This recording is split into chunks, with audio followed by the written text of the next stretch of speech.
You're listening to the Overthinker's Guide to Joy, episode 14. This is the one about your inner critic. Let's dive in. Hey there, you are listening to the Overthinker's Guide to Joy. This is a podcast for overthinkers, overachievers, perfectionists, type A, stressed out, anxious people who just want to calm down and feel better. I'm your host, certified life coach Jackie DeCrenis.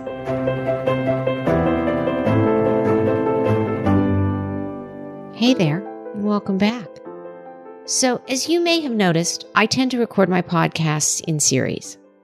The first group was based on my 4 essential daily habits for good mental and physical hygiene, what I refer to as the homework series. And then I did my power series. And these are the additional daily habits that help manage my mind and the typical mind of an overthinker.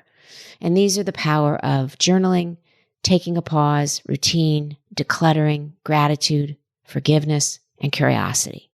All things anyone can do at any given time to harness their power back and to take control of their overthinking brain.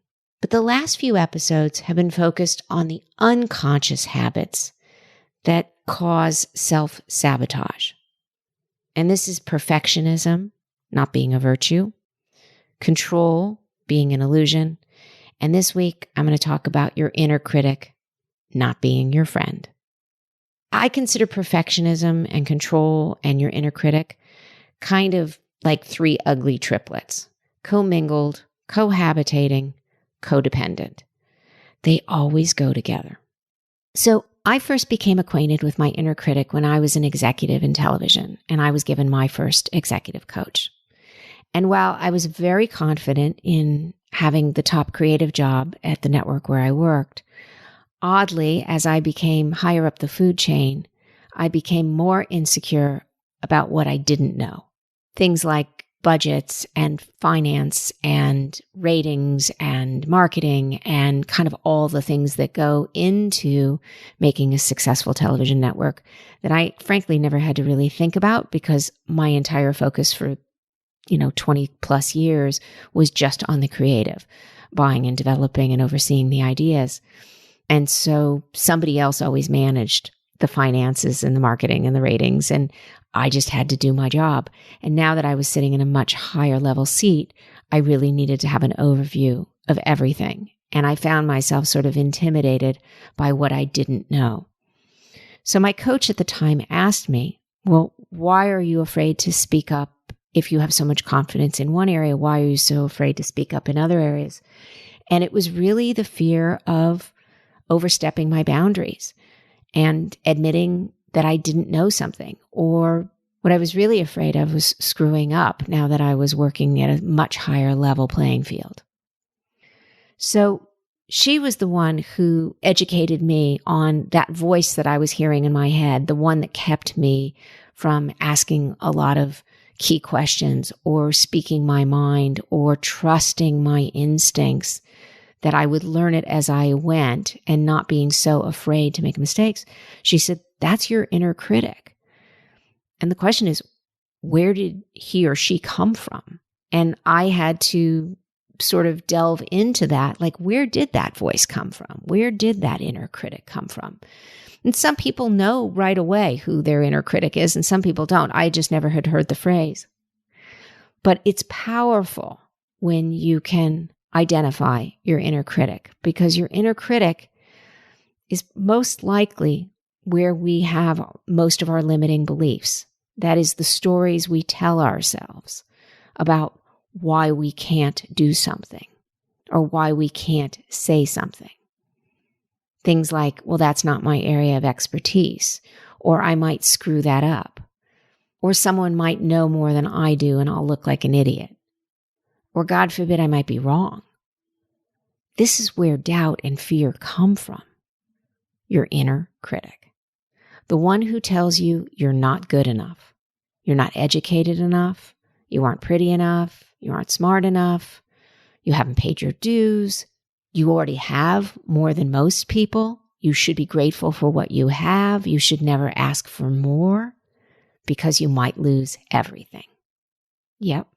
So that's where my mind went. So where did my inner critic come from? It turns out it came from my maternal grandmother. My maternal grandmother was an immigrant from Russia at the turn of the 20th century. And she came to this country as one of 13 children, quite poor, relatively uneducated, although her father was educated. He was a scholar. Her mother died when she was little, and she didn't know English, and she spoke with a heavy accent, and she was trying to figure out how to navigate her life in 1912 in America as a Russian immigrant. So she had many hardships, not just losing her mother and, like most immigrants, learning a new language and assimilating into a new culture. But when she got married and had 2 children, she developed breast cancer in the 1940s. And her husband left her once he found out she had cancer. He was afraid. He was afraid she was sick. He was afraid she was going to die. And he left her with 2 teenage girls. So she had to go live with her sister in a different state and figure out how to make her own living and how to raise her children by herself. They ultimately reconciled and lived a long life together, but it was a terrible betrayal at a key point in her life. And then later, my grandfather developed a gambling problem. And so they lost their entire life savings due to gambling, which she had to go back to work late in life again and rebuild that nest egg, which she did. But she looked at the world as a difficult place, and she was completely self-educated and self-taught. She was very bright. She was very shrewd. She was a great investor in the stock market. She was a good saver. She was really an intellect, and she was a devout advocate for women's rights, everything from voting to equal rights, and she was kind of amazing. But she was tough, and she was particularly tough on me. And so she was kind of the first to always say to me, or to remind me, how lucky I was to be born when I was, and to be born where I was. And she felt like I shouldn't ask for more than I had. She thought it was extraordinary that I got to go to college. She thought it was extraordinary that I got to work and become an executive. And her attitude was, you should never ask for a raise. You should never ask for a promotion. You should just keep your head down and work hard and be grateful for everything you have. So there's some good advice in that, but it was also a very narrow lens in which she saw the world and how she saw women in the world. And even though she was an advocate for equal rights, and even though she was an advocate for women in the workplace, she also felt that women had to play it relatively small and stay grateful and be humble and not rock the boat. So when I am experiencing periods of doubt, my grandmother comes up as my inner critic. So how do we overcome our inner critic? How do we not let our inner critic run the show and keep us down? Well, there's a number of ways. The first thing is to give your inner critic a name. And you don't want to call it, if your mother was your inner critic, or your father was your inner critic, or your grandmother was your inner critic, I don't recommend giving them the literal name of the person who either criticized you or judged you when you were little, and that's the voice you hear as an adult. I recommend creating kind of a different avatar, but with the same sort of sensibility. So my inner critic, as coached out of me by my executive coach, I named Ursula. And Ursula is the sea witch from The Little Mermaid. And for those of you who don't have children or have never seen The Little Mermaid, Ursula is this great big octopus who lives under the sea. And she's kind of beautiful and bold and has this gravelly voice. And she's trying to steal the Little Mermaid's voice. The Little Mermaid has this beautiful singing voice, and the one thing Ursula doesn't have is a beautiful singing voice. And so she steals the Little Mermaid's voice in exchange for legs so that the Little Mermaid can leave her tail in the ocean and go walk on land to meet her Prince Charming. And so it's a Faustian bargain. But the idea is that Ursula stole her voice. And so when I feel like I'm not speaking up for myself or not negotiating for myself, or I have held myself back for fear of failure or judgment or criticism, I think about Ursula stealing my voice. So Ursula is my avatar for my inner critic. And learning to name it and give it a visual and talk back to it are all really powerful ways to quell your inner critic. But some other suggestions have been made, which is to meditate, to become more mindful of your inner critic as a way to calm your brain down and recognize that that inner voice may not be useful. And as I said, another thing is to create a silly character to imagine as your inner critic. So mine is Ursula. Another one is to stop comparing yourself to others. People are going to be better than you. There's always going to be better people at singing, dancing, math, making more money, being more famous, being more popular. It doesn't matter. Everybody operates in their own lane. And comparison is sort of the best way to give power to your inner critic and kind of the worst way to diminish your own power. The fourth is to practice self-compassion. Be kind to yourself. When you see the inner or hear the inner critic rising up, simply say, I see you, and you're not useful to me right now. The fifth is to start a daily self-gratitude journal habit, which we've talked about in previous podcasts, both the practice of gratitude and also the practice of journaling. This is simply just combining the two. But what are 5 ways to turn the negative self-talk into productive self-talk? Again, 5 different ways. 1, recognize the negative thought and look for evidence if your thought is true.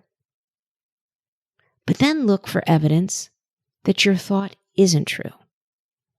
Reframe your thought into something more realistic. And 5, ask yourself how bad it would be even if it were true. So I'm going to just recap those 10 different ways to talk to your inner critic.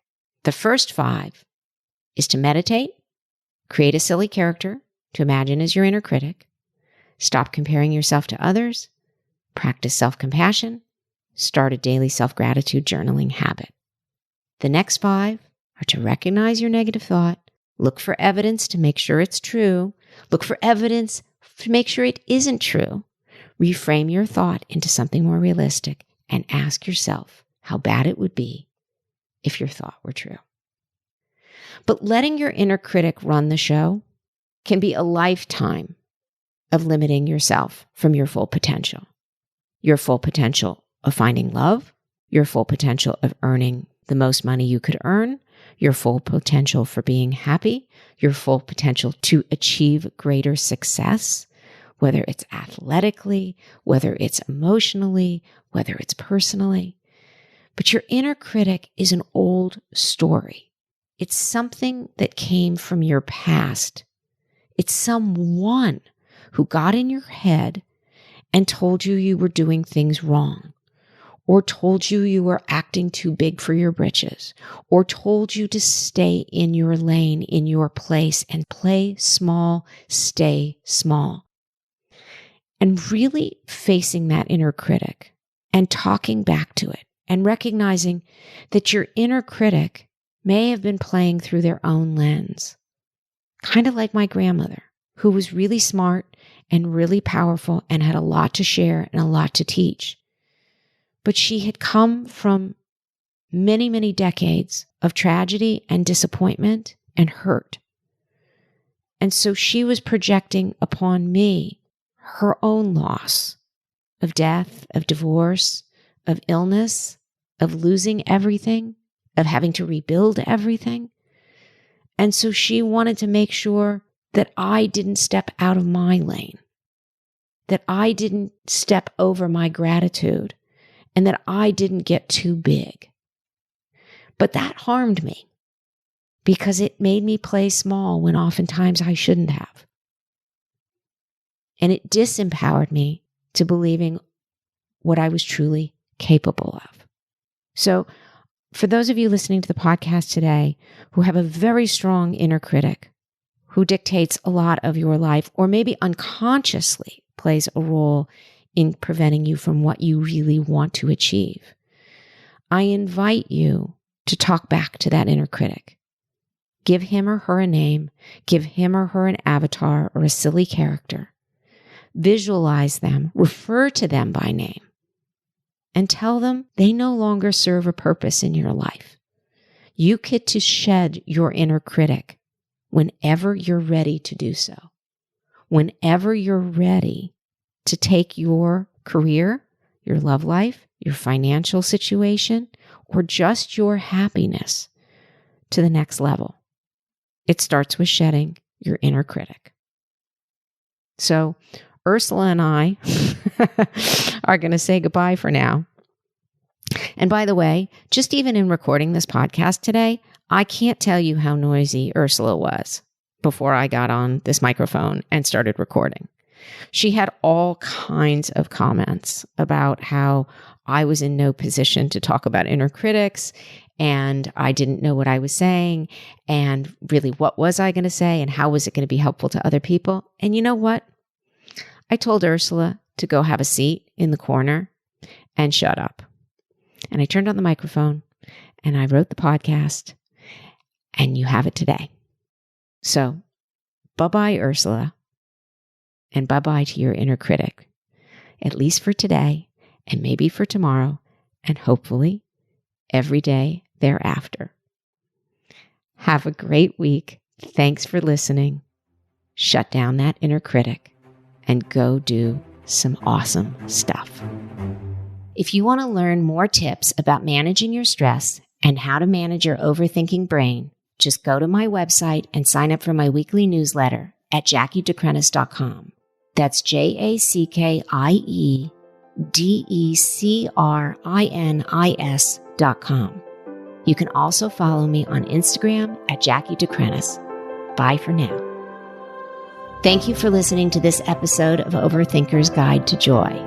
If you like what was offered in today's episode, I would love you to leave a review and subscribe or follow wherever you get your podcasts.